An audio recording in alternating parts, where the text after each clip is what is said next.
හරි.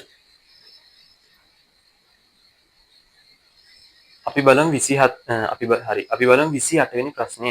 චුම්බක ක්ෂේත්‍රයක තබන ලද විද්‍යුත් ධාරාවක් රැගෙන යන සන්නායකයක් මත යෙදෙන බලය ඇසුරින්. ඔව්.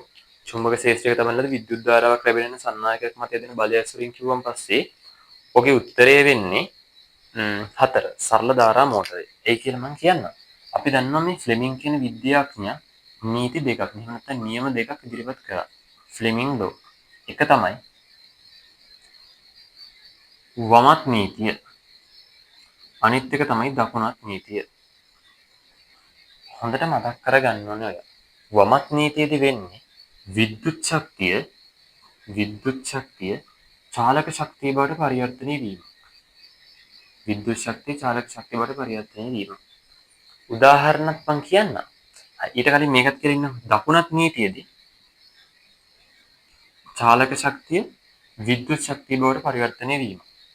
චාලක ශක්තිය විද්‍යුත් ශක්තිය බවට පරිවර්තනය වීම. එතකොට වමත් නීතිය විද්‍යුත් ශක්තිය චාලක ශක්තිය බවට මේ ප්‍රශ්නේ දීලා තියෙන්නේ එහෙමනේ.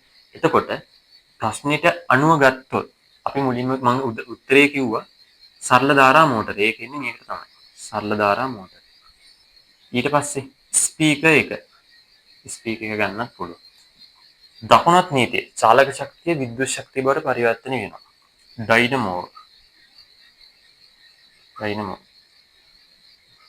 සලදඟර චුම්බක මයික්‍රොෆෝනය.